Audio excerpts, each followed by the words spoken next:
Eu passo, então, para o Marcos Vinícius, que vai nos falar sobre as sementes de luz. Vamos tentar se acostumar ao microfone, né, Maria Helena? Estamos acostumados lá com o ambiente que não necessita. Boa tarde a todos. Eu vou começar falando para o pessoal lá do YouTube. Se não estiverem gostando do Marcos aqui, não deixem de assistir o Giovanni e a Maria Helena, pois foi imperdível, é imperdível. A gente vai falar sobre as sementes de luz e se fala na doutrina espírita muito no autoconhecimento, né? E a gente procurar entender, nós espíritas que acreditamos que na essência somos espíritos, portanto, já vivenciamos muitas experiências, né, na matéria, a grande maioria delas ligadas ao planeta Terra. A gente entender um pouco da história do nosso planeta nos ajuda nesse processo de autodescobrimento. E o Sérgio eu propus para o Sérgio falar quem são as sementes de luz, porque nos dias de hoje, de tão conturbado, né, política, socialmente, a gente vive às voltas com muita violência. A violência urbana bate às portas de todos nós. A mídia nos bombardeia com uma série de aspectos que nos gera uma preocupação, um desânimo, uma vontade de não agir muito grande. Então, a gente precisa entender, né, o que nos move, o que nos traz até aqui e procurar, de alguma forma, desenvolver uma visão positiva da vida. E eu diria que, apesar de todo esse negativismo que há, toda essa perspectiva negativa do futuro da humanidade, eu diria que nós somos privilegiados. Privilegiados porque somos espíritas? Não. Privilegiados porque vivenciamos um dos raros momentos de transformação da humanidade. Giovanni falou muito bem sobre a transição planetária e todos os aspectos que estão ocorrendo, e a humanidade vivenciou até hoje apenas 3 momentos de transição, mas nenhum tão profundo e tão célere como o que nós estamos passando. A primeira transformação se deu lá atrás, no Neolítico, quando nós deixamos de ser nômades, né? Deixamos de ser caçadores de pequenos animais e coletores do que a natureza nos dá, fixamos residência, né? Passamos a dominar a agricultura, passamos a domesticar os animais, e a humanidade tem as primeiras organizações sociais, os primeiros núcleos de pessoas, né? As primeiras comunidades. E nós sabemos, pelas obras espíritas que chegam até nós, que são os exilados de capela que vêm e dão origem à civilização egípcia, aos hindus, aos hebreus e aos arianos, que se unem aos primitivos que aqui estavam e dão o primeiro boom populacional da história da humanidade. Ali há um processo de evolução material. Nós saímos de mais uma espécie no ambiente para ser a espécie. Nós saímos de sermos manipuladores do ambiente para manipular o ambiente. Então, é todo um processo que, claro, tem aspectos comportamentais, mas é um aspecto mais fortemente de ordem material. A segunda transformação, nós vivemos com Jesus Cristo, né? Que aí sim, uma transformação de ordem moral, de ordem comportamental, pois Jesus vem para nos tirar do primitivismo, e Leon Denis coloca muito bem nas suas obras, que Jesus vem para nos tirar do império das sensações e colocar na idade da razão. Nós passamos, a proposta de Jesus é que a gente passe a ter condição de elaborar os nossos sentimentos. Por isso que o Cristo trouxe o amor, o perdão, a caridade, uma série, né, de padrões comportamentais que, para a época, não era senso comum. E esse toda uma transformação que começou lá atrás com Moisés, com o primeiro código de conduta moral vindo da espiritualidade, passa por uma série de anunciadores como Confúcio, como Sócrates, João Batista, e chega em Jesus Cristo, né? E esse processo onde a gente aprende a sair da lei do mais forte, do olho por olho, dente por dente, a gente passa por um processo onde a gente começa a entender, a aprender a amar a si próprio, a amar a Deus e amar o outro. Tanto é que Jesus fixa a ideia do Deus único, traz uma série de conhecimentos em relação à vida após a morte, ao transcendente, à nossa relação com Deus. Esse processo começa com Moisés e tem em Jesus o ápice, ele se completa com o advento do cristianismo. Cristianismo que mudou todo o nosso padrão de comportamento e até hoje, né, a nossa humanidade, sobretudo ocidental, somos regidos pelos ensinamentos cristãos, com uma boa influência na cultura oriental também. Essa segunda transformação, que é de ordem moral, ela prepara uma terceira transformação, que ela acontece depois da Idade Média, que os historiadores dizem ser a Idade das Trevas, onde a humanidade, do ponto de vista moral e intelectual, praticamente não evoluiu, ou o que evoluiu, para o período de tempo, chega a ser insignificante, tanto o Ocidente quanto o Oriente. Em 1600, com o Renascimento Europeu, que inicia com a Reforma Científica, depois a gente vem no Iluminismo, no Enciclopedismo, nós começamos uma terceira transformação, que ela começa por essas questões mais materiais, mais da nossa relação com a matéria, mais da nossa organização social e política, né? Tanto é que começa a Revolução Científica, mudando o nosso entendimento de mundo e de universo, vem no Iluminismo, no Enciclopedismo, começa a mudar nossas relações sociais, chega na Revolução Francesa, que traz os ideais de liberdade, igualdade, fraternidade. Tem na Revolução Gloriosa, que traz a nosso primeiro parlamento e constituição moderna, lá atrás, na Inglaterra, que até hoje persiste, né, a Constituição inglesa e o parlamento inglês, e serve de modelo para grande parte dos parlamentos de hoje em dia.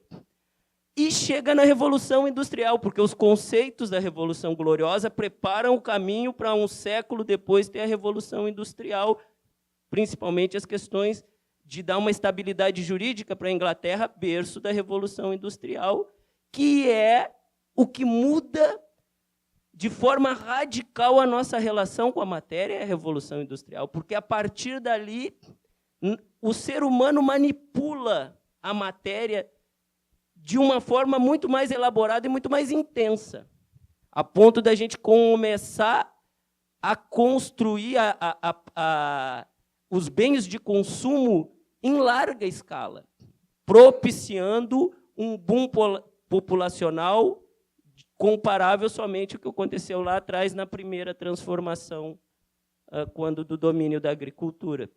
Esse processo segue, vem na dependência dos Estados Unidos, que é a primeira revolução, a primeira república federativa vindo de baixo. Sabemos nós que não tão de baixo assim, mas é a primeira república federativa que não é imposta de cima para baixo. Ela vem das camadas intermediárias e dá vazão a uma nova república. Este processo, até então, muito de cunho material, ele passa a ser também de cunho comportamental e moral com o advento da doutrina espírita, né? O fechamento desse ciclo vem com o advento da doutrina espírita, que joga todos aqueles ensinamentos de Jesus a um outro patamar. A outro patamar, a nossa relação com Deus, com a vida após a morte, com o plano espiritual, a nossa relação com o outro, a nossa relação, eu comigo mesmo, né? A doutrina espírita traz uma série de conceitos e de ensinamentos que, mais uma vez, joga o ser humano mais além, mais para frente, aprendendo a amar a si, a amar o próximo e a amar a Deus. Então, é todo um processo que não é por acaso, como Maria Helena colocou e o Giovanni disse, a doutrina espírita não é a salvadora da pátria. Nesta esteira, uma série de movimentos surgem. É nessa época que surge a ecologia, a defesa dos direitos das mulheres, mais adiante das crianças, dos animais, dos idosos, uma série de movimentos de busca de liberdade, né? Liberdade de escolha do cônjuge, a liberdade de escolha dos nossos representantes, a liberdade de escolha sexual, a liberdade de escolha social, de escolha profissional, de classe social. Então, tudo começa neste período, para modelar uma nova sociedade. Há uma obra que eu gosto muito, do início dos anos 80, não é uma obra espírita, ela é uma obra que ganhou o prêmio Pulitzer, do filósofo Fritjof Capra, que se chama O Ponto de Mutação. Capra escreve isso no final dos anos 70 e publica no início dos anos 80. Se eu não me engano, ganha o prêmio Pulitzer em 1984, 86. Capra lá diz que a nossa sociedade está prestes a sofrer uma transformação dos seus conceitos e paradigmas radicais de uma forma intensa e veloz como nunca antes visto em toda a história da humanidade. Ele se baseia num estudo de Arnold Toynbee. Toynbee faz uma análise das nações mediterrâneas, as civilizações helênicas, a civilização egípcia, que durou quase 3.000 anos, os assírios, os cristãos ortodoxos, os gregos, os romanos, claro, e uma análise da civilização cristã ocidental e da civilização oriental atual, já tentando antecipar cenários do que aconteceria com a humanidade no próximo século. E Toynbee mostra que há um padrão de comportamento entre a ascensão e a queda dessas civilizações. Começa com a gênese, ou seja, a criação, quando tu sai de um estado de paralisia para um estado de movimento, ou seja, tu passa a existir, vem para um momento de crescimento, de desenvolvimento das nações, que ocorre, essas nações se expandem, crescem social e economicamente, porque elas respondem positivamente aos desafios que lhes são impostos, sobretudo os desafios sociais e econômicos. E eles acontecem, essa resposta positiva, por duas características básicas. Essas sociedades elas conseguem ser dinâmicas e flexíveis, ou seja, elas conseguem ter o dinamismo suficiente para responder rapidamente e mudar a sua rota conforme os desafios vão surgindo, e consegue ter a flexibilidade de responder rápido para mudar paradigmas, para mudar conceitos, para evoluir conceitos, trocar conceitos que já não servem mais por conceitos novos. Mas aquilo que Kardec pergunta para os espíritos superiores na codificação, por que o nosso planeta, apesar de ser tão desenvolvido intelectualmente, por que com todo esse conhecimento nós ainda sofremos tanto? Por que a gente não tem liberdade? Por que a gente não tem segurança? Por que a gente não tem felicidade? Por que a gente não tem bem-estar? Kardec pergunta isso na codificação espírita, e os espíritos superiores dizem a Kardec que o orgulho, o egoísmo, as maiores chagas da humanidade, impedem que, apesar de todo o conhecimento intelectual que nós temos, e os espíritos superiores dizem que o conhecimento já é razoável, a gente não atinja, do ponto de vista moral, esses padrões de comportamento. E Toynbee mostra no seu estudo que, na medida que essas nações vão crescendo, vão evoluindo, os interesses corporativos, o individualismo, as classes dominantes, para manter o status vigente, o crescimento social e econômico, tiram a flexibilidade e o dinamismo dessas nações. E aí elas chegam no colapso, que é o terceiro ponto, que os professores Daron Acemoglu e James Robison, na obra Por que as Nações Fracassam, que é uma obra mais recente, que também ganhou o prêmio Pulitzer já nos anos 2000, fazem o estudo dos países, das nações de hoje em dia, onde eles mostram por que a grande maioria das nações do nosso mundo atual fracassa do ponto de vista social e econômico, ou seja, o IDH é muito baixo, e algumas poucas respondem positivamente. E o professor Daron Acemoglu mostra que o grande problema dessas nações é que nós somos extrativistas. Ou seja, as nações fazem o que nós fazemos no dia a dia.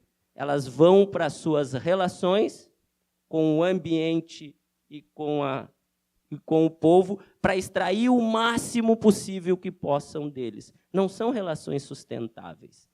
Enquanto que as nações que se mantêm pujantes são as nações que possibilitam ao seu povo acesso à educação, à saúde, aos bens de consumo, sobretudo, mantenha a população, independente de classe social, acesso às oportunidades. Claro que a gente sabe que não há perfeição no nosso mundo, não há nação perfeita, não há nação igualitária, mas estas nações conseguem, mesmo que de forma distribuída não igualitariamente, conseguem proporcionar a todos a sensação de que podem, a sensação de ter a perspectiva de ter um futuro melhor, sensação que o Estado, na dificuldade, vai ampará-lo.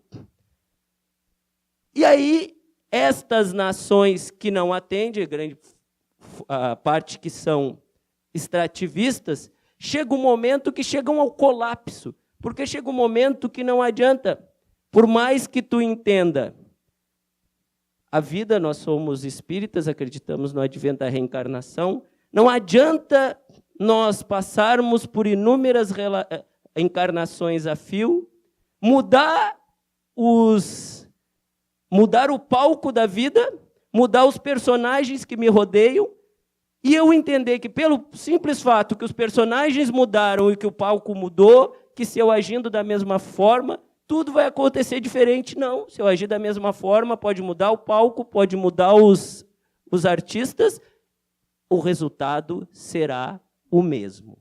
É isso que acontece com essas nações, elas entram em colapso. E há uma obra que o André Trigueiro utiliza como referência, no seu livro Ecologia e Espiritismo, que tem esse nome, Colapso, do pesquisador Jared Diamond.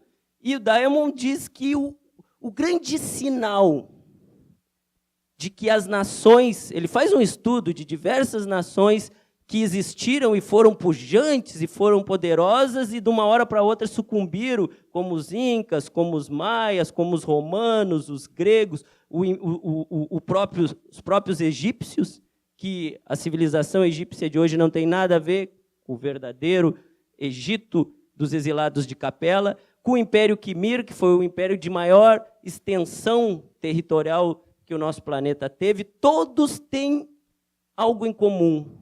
Eles eram extrativistas, tiravam do ambiente mais do que o ambiente podia dar. E o instante anterior ao colapso é o ápice, onde tu tira tudo que dá, do povo e do ambiente. E o colapso geralmente inicia quando eventos climáticos, ou seja, é a natureza te dando o retorno do que tu faz com ela, começam a te cobrar a conta. E aí tu entra em declínio, tu entra em colapso, e a quarta etapa é a desintegração, ou seja, as nações passam a não mais existir e abrem espaço para que novas nações surjam. Então, vejam, até aí nós estamos nos apoiando não no espiritismo, né? na história, na física, na ciência, em tudo o que a nossa humanidade mesmo produziu de conhecimento. E muitas das nossas nações que foram pujantes realmente vivenciaram toda essa caminhada. Qualquer coincidência com os dias de hoje, com o que a gente vive, não é mera coincidência. Isso está acontecendo com a nossa população. Os eventos climatológicos, a violência crescente, a agitação social, o desequilíbrio econômico, a falta de assistência, tudo isso está acontecendo nos dias de hoje. O que Tombim mostrou que ocorreu com as outras nações está acontecendo com a nossa civilização. Mas o que fazer? Como o professor Giovanni disse, o nosso planeta não vai acabar. Não vai vir um grande fenômeno climatológico e ele vai terminar. Quando Kardec pergunta para os espíritos superiores como é que se dá a nossa evolução, o que os espíritos superiores dizem? Se dá em dois caminhos, no intelectual e no moral. O intelectual, através da educação, né? Através de adquirir conhecimento. E tu adquire conhecimento como? A importância do trabalho. Nós trabalhamos para quê? Para, enquanto estivermos aqui neste planeta, na encarnação, estejamos o maior tempo possível, quem dera 140 anos, cheguem logo, e da melhor maneira possível. E para a gente fazer isso, a gente tem que ser eficiente no que faz. E para ser eficiente, a gente quer entender como é que aquilo funciona. E quando a gente começa a entender o que a gente faz, a gente vê que não é suficiente entender aquilo. Precisa entender mais. E aí a gente vai buscando mais conhecimento e vai se intelectualizando. Agora, o desenvolvimento moral se dá através dos relacionamentos. A família, né? Os amigos. Onde quer que a gente vá, no plano material e espiritual, nós sempre estamos em contato com o outro. É a vida em relação, é a diversidade dos pendores, é a diversidade das qualidades, é a diversidade dos defeitos, dos gostos, que faz com que a gente vá se cambiando, a gente vá se relacionando e tentando se entender, e assim a gente vai elaborando os nossos sentimentos. Quando eu digo que nós somos privilegiados, vejam bem, se a primeira transformação lá do Neolítico até a gente chegar nas primeiras civilizações que marcam, né, essa transformação, durou aí 3, 4 mil anos. A segunda transformação começa lá com Moisés, vem Jesus no advento do cristianismo, uns 2 mil anos. Se a terceira transformação começa lá com a reforma científica, com Galileu Galilei, com Copérnico, Galileu Galilei, vem até o advento da doutrina espírita, estamos falando aí de 200, 300 anos. Quer dizer que em cada uma dessas encarnações, que provavelmente a grande massa dos espíritos ligados ao planeta Terra ou participaram das 3, ou pelo menos de 2 delas, nós tivemos uma série de encarnações para nos adaptar ao processo, para vivenciar o processo, para adquirir tudo que o processo oferecia. Agora, nos dias de hoje, onde nós estamos passando um planeta de provas e expiação para um mundo de regeneração, onde, do ponto de vista intelectual, que nós já estamos mais evoluídos. Vejam, nunca na história da humanidade tanto conhecimento esteve à nossa disposição em quantidade e nunca na história da humanidade um percentual tão grande do nosso planeta teve acesso a esse conhecimento. Então, vejam, se eu for buscar na minha encarnação passada, eu não vou nem muito longe, quantas encarnações igual à minha encarnação passada eu precisaria para adquirir o conhecimento que me está acessível hoje, graças à evolução tecnológica e dos meios de transporte, porque o meio de transporte é ondas, e as ondas que nos trazem todos esses conhecimentos, né? Rapidamente, na palma da minha mão.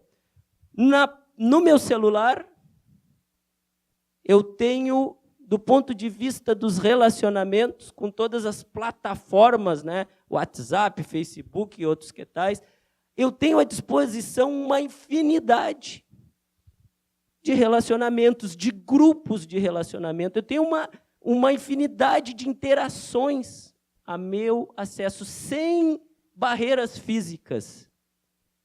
E sem barreiras temporais, porque elas podem ser simultâneas, inclusive. Vejam, se nós pegarmos isso para 1, 2, 3 encarnações nossas anteriores, quantas dezenas de encarnações nós necessitaríamos para ter a quantidade de relacionamento que está nos disponível hoje? Vejam que a coisa acelerou de tal forma que, conforme disse o Giovanni, provavelmente é nessa encarnação que nós estamos decidindo. Eu vou ser um pouco mais condescendente, se o senhor me permite. Quem sabe nós temos aí 2 ou 3. Mas não é mais 2 ou 3 dezenas, 2 ou 3 centenas, é 2 ou 3 encarnações. E Capra nos diz o seguinte, que serão de 3 formas a transformação. A primeira diz a ver com a relação minha com o outro. Nós sairemos de uma sociedade patriarcal. Em toda a história da humanidade moderna, desde as civilizações para cá, a grande totalidade das nações foram sempre regidas pela visão do homem. Mesmo quando comandadas por mulheres, eram mulheres comandando com viés masculino, ou seja, o viés expansivo, o viés competitivo, o viés agressivo, o viés de que quem pode mais chora menos, de que o forte é que sobrevive. Capra nos diz que nós estamos indo para uma sociedade matriarcal? Não. Nós estamos indo em busca do ponto de equilíbrio.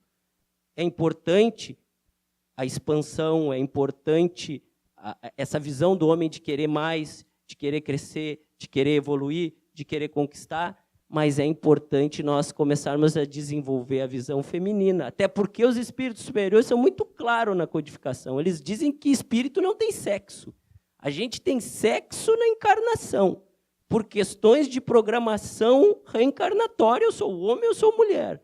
Mas o meu espírito não tem sexo. Ele pode ter tendências a ter um comportamento mais masculino ou mais feminino, de acordo com o que eu construí toda a minha história. Mas o espírito não tem sexo. E nós temos que aprender a conquistar padrões de comportamento que são específicos da mulher, que é o que a mulher respeita a diversidade. A mulher aceita o filho independente. Uma Maria Helena colocou se é o filho que dá trabalho ou não, se é um filho politicamente correto ou um delinquente, ela abraça o delinquente da mesma forma como politicamente correto. A mulher não é sectária, a mulher não é segregacionista, ela abraça. Ela é conservadora, e é muito importante para te equilibrar o expansivo com o conservador, para que tu tenha a visão correta das situações. Então, Capra nos diz que nós vamos ir para uma sociedade de maior equilíbrio. Isso afeta diretamente as nossas relações pessoais, porque eu saio do império do eu, saio do mundo individualista e entro no mundo cooperativista, onde a colaboração, a busca do entendimento e a busca do bem comum é que vão determinar as relações e as organizações sociais. Segundo ponto, ele diz que a gente sai da era dos combustíveis fósseis, ou seja, a gente sai da era do petróleo. E aí isso muda a nossa relação com a natureza, com o meio ambiente, porque a gente entra para a era das energias renováveis. Ele fala na energia solar, tanto é que Capra diz que é a era solar. Mas são todas as energias renováveis, as energias vindas do Sol, como a energia eólica, que até nessa de Capra para cá, a energia eólica ganhou mais campo do que a solar. Então, a gente entra numa nova relação com o ambiente. A gente deixa de ser extrativista, que Daron Acemoglu coloca como grande ponto de fracasso para as nações, e que a doutrina espírita mostra que é o grande ponto de fracasso individual de cada um de nós, é querer tirar do outro mais do que ele pode nos dar, sem se preocupar com o que passa com aquele ser, sem tentar, ajustar a relação. A gente vai ter uma relação de sustentabilidade com o meio ambiente. E a terceira transformação que Capra fala diz a ver eu comigo mesmo. Porque Capra diz que nós vamos mudar o nosso padrão de alimentação, os padrões de saúde, os padrões de como vamos nos informar, de como vamos nos comunicar com o outro. Uma série de padrões, de paradigmas serão quebrados, que vão fazer com que a gente se alimente melhor, que a gente trate a nossa saúde com equilíbrio entre o Ocidente e o Oriente, que tem visões diferentes de como abordar o corpo humano. O Oriente trata do espírito, o Ocidente trata basicamente da matéria, mas nós somos um ser duo, né? Nós somos, enquanto encarnados, matéria e espírito. Então, nós temos que ter uma medicina mais equilibrada que trate de forma mais equilibrada o ser duo que nós somos enquanto encarnados. Então, é uma série de padrões de comportamento que nós vamos modificar. Mas e daí? Como isso vai se dar? Como eu vou fazer? O Giovanni nos perguntou, eu fico ou eu vou? Como é que eu faço para ficar? Eu quero ficar. Alguém quer ir? Para o chupão, que nem Jorge Arthur diz, né? O Luiz Sérgio fala no chupão, o Chico também. Alguém quer ir para o chupão? Não, né? Todo mundo quer ficar. Todo mundo quer usufruir do mundo sem violência, do mundo colaborativo, do mundo não competitivo, porque muda todos os paradigmas. Isso não é Capra que diz. Isso o Jesus Cristo dizia, e está muito claro no último capítulo da Gênesis, porque na Gênesis, o último capítulo fala sobre os sinais dos tempos e a nova geração, quando os espíritos superiores fazem uma análise da fala de Cristo, que dizia, quando tudo parecer perdido, quando até o crente duvidar, quando a iniquidade dominar e parecer que não há mais perspectiva, esses são os sinais dos tempos. E é isso que Herod Diamond diz na obra Colapso. Quando parecer que tudo vai acabar, aí que tudo vai se transformar. Quando parecer que não tem jeito, que os que estão lá em cima não vão ser modificados e a situação vai se manter, aí que tudo se modifica. É o que nós estamos começando a vivenciar. E é muito interessante porque a gente vê que se a ciência se apoiasse no espiritismo, né, se encontrassem mais, de repente o entendimento, a velocidade do entendimento por a humanidade como um todo seria maior. Mas vamos lá, como que nós vamos vivenciar isso? Eles dizem, eu me lembro de uma conversa de Judas Tomé com Jesus, que eram dois Judas, né, o Iscariotes e o Tomé, o Iscariotes, porque era de Iscariotes, né, que era o único dos apóstolos fora da Galileia, né, ele era do estado de Iscariotes, e Tomé, que é gêmeo em aramaico, e muitos historiadores ainda hoje dizem que ele era irmão gêmeo de Jesus, nós sabemos que não, eles apenas tinham sido criados próximos, tinham semelhança física porque ambos eram nazarenos, e os nazarenos não cortavam o cabelo, deixavam a barba crescer, oravam muito, faziam o jejum, então eles tinham fisionomia e padrão de comportamentos iguais, isso já acabou confundindo os historiadores. E Tomé tinha uma grande admiração por Jesus. E Jesus falava das maravilhas do universo, da vida após a morte, da comunicação entre os planos, isso entre os apóstolos. Jesus, para os apóstolos, falava direto, não precisava usar das alegorias.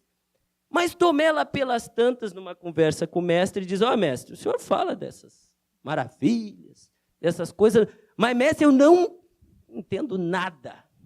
Não entendo nada, porque eu não vejo, eu não toco, eu não sinto essas coisas. Como é que eu vou entender? Tomé é materialista. Ele só acredita no que ele vê, no que ele toca. Tomé é que nem nós. Tomé é nós. Vamos dizer assim. E Jesus diz para Tomé, Tomé, Não adianta tu entender as maravilhas do universo e toda a criação divina, se tu não entender o mundo em que tu vive. Agora, Tomé, não adianta tu entender o mundo que tu vive, todas as leis que regem, toda a forma de tu se relacionar com as pessoas, ser o cara. Não adianta, Tomé, se tu não conhecer a ti mesmo. Se tu não conhecer a ti mesmo, não importa onde tu esteja, tu não estarás, se o teu autoconhecimento não o permitir.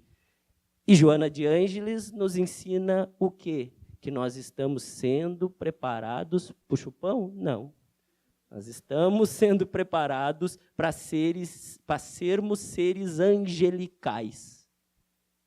Pode parecer estranho. Como pareceu estranho lá atrás, quando Leon Denis dizia que nós estávamos entrando na idade da razão, que nós éramos capazes de mensurar os nossos atos, as nossas palavras, não baseados nas sensações. A gente já era capaz de entender que não é porque é dor que é ruim, não é porque é bom que é bom. Denis dizia que nós entramos na era de dominar os nossos sentimentos, de elaborar aquilo que Cristo nos ensinou. E Joana de Ângeles nos diz que nós precisamos nos autoconhecer. E essa é a última pergunta que Kardec faz em O Livro dos Espíritos, e Santo Agostinho diz para Kardec que... Kardec era um perguntador nato, ele queria saber como evoluir. E Santo Agostinho diz para ele, olha, Santo Agostinho, comecei a evoluir a partir do momento que, ao final do dia, eu fazia um exame de consciência e colocava um crivo de todos os meus atos, o que eu fiz de bom, o que eu fiz de ruim, o que eu podia ter feito melhor, o que eu deixei de fazer, e assim eu comecei a conquistar a evolução. Mas Joana de Ângeles já nos ensina que nós podemos ir além do que Santo Agostinho nos ensinou. Porque o que Santo Agostinho nos ensinou é essas alturas do campeonato já era. Depois que o dia terminou e o problema foi criado, só nos cabe a reparação, o arrependimento e a reparação. Mas em tempos de transição rápida, pode ser que não dê mais. E Joana de Ângeles diz que nós temos que aprender a meditar e a agir. Criar no nosso dia o hábito de pequenos momentos de meditação. E ela diz assim, pequenos, curtos momentos. Por que não longos? Porque é tão bom meditar que a gente vai querer cair na inação, né? Não agir. Tem que ficar com gostinho de quero mais. Tem que ser curtos estes espaços. Aí eu tenho que meditar sobre o quê? Sobre quem eu sou. O autodescobrimento, né? Entender quem eu sou, quais são os minhas qualidades, para que eu use elas como ferramenta para a minha evolução, mas também entender os meus defeitos, para que eu haja com as minhas qualidades em cima deles. Mas pensar mais no dia a dia, porque a gente vive aqui e agora. Fazer uma análise do quais são os enfrentamentos que eu vou ter no dia. Porque a grande parte dos problemas que nós criamos, eles estão dentro de casa, eles estão no trabalho, eles estão na fila do banco, eles estão no trânsito, eles estão na casa espírita, eles nos pegam de surpresa. Quando eu vejo, eu já fiz. Porque o que acontece? Jesus dizia, vigiai e orai. Vigiai. O ambiente é inóspito, o nosso planeta é assim. A vibração é baixa, ele tende a nos empurrar para o erro. Há uma influência muito negativa para que tudo dê errado, para que tudo se mantenha como está. E a gente precisa se elevar.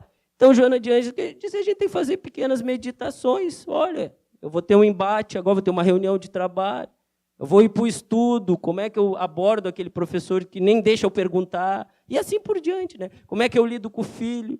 Como é que eu faço?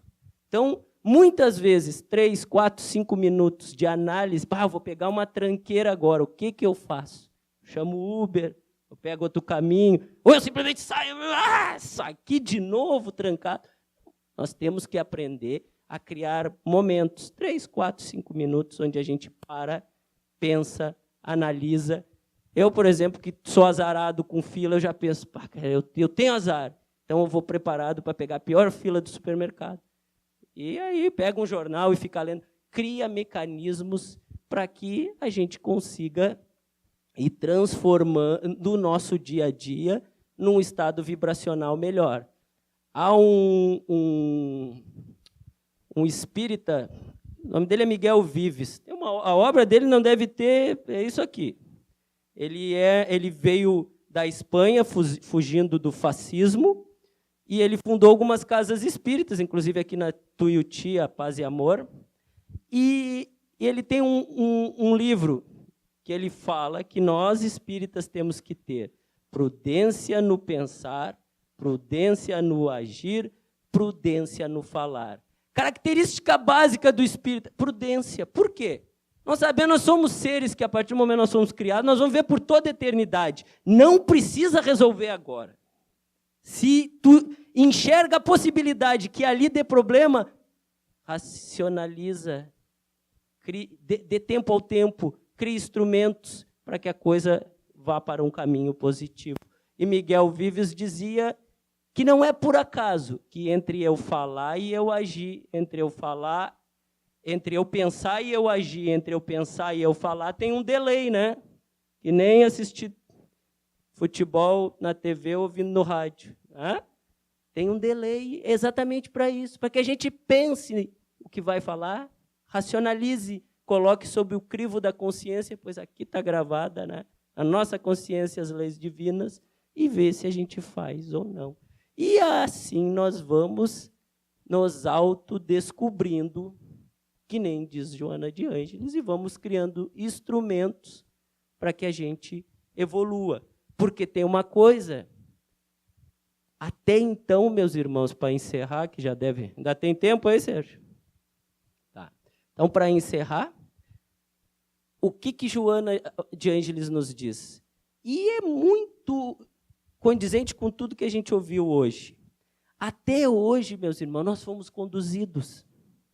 Lá no Neolítico, se nós éramos, algum de nós aqui estava lá, era primitivo, nós fomos conduzidos pelos exilados de Capela.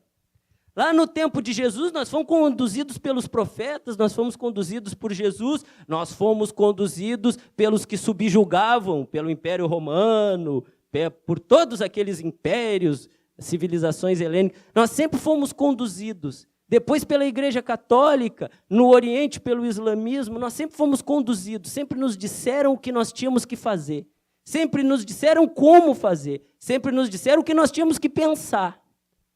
E agora, quem é que vai dizer? Agora nós temos que nos conduzir por nós mesmos. Sempre haverá o 1% de luz a nos conduzir, mas o império dos subjugadores, de poucos comandando muitos, está terminando. Todos terão que se conduzir. E como se conduzir? Só há um caminho, se autodescobrindo. Entendendo o que te move, o que te trouxe aqui hoje. Eu podia estar no jogo do Inter, eu podia estar no shopping, eu podia estar no Instituto de Beleza, eu podia estar em N lugares me divertindo, mas eu estou aqui. Algo me move. O que me move? Ah, mas os meus conceitos, Marcos, eles são equivocados. Claro que os nossos conceitos são equivocados, nós somos seres em desenvolvimento, nós somos seres em construção, nós não estamos prontos. Se estivéssemos prontos, aqui não estávamos. Nós estamos nos construindo, mas nós só vamos entender os conceitos que precisam ser modificados se nós tivermos conceitos e colocá-los em prática. E se nós tivermos conceitos e colocarmos em práticas, quando nós nos depararmos com os desafios, nós teremos que ser o quê? Dinâmicos. Resolver rápido. Para isso precisa meditar e precisa agir. E flexíveis. Não morrer abraçado com conceito equivocado. Ser flexível, entender que tu precisa se modificar. Entender que tu precisa conviver com o outro. E para isso não tem jeito. Para isso não tem receita. Só tem um caminho, trabalhar e se relacionar. Só tem um caminho, viver. mas viver conscientemente, pois nós não somos mais espíritos primitivos, nós somos seres racionais a caminho, pasmem, da angelitude. Precisamos fazer o que nós fizemos até hoje. Esse processo não é novidade para nós. Nos reinventar, nos transformar, isso nós fizemos sempre, desde que fomos criados como seres primitivos, inocentes e ignorantes, até os dias de hoje, onde, infelizmente, os espíritos superiores dizem que nós somos viciados na matéria, somos viciados nas sensações e somos viciados na nossa figura. Está na hora de mudar. Nada que a gente já não tenha feito e nada que a gente não possa fazer. Espero, depois das 2 brilhantes palestras, ter contribuído um pouquinho. Boa tarde a todos.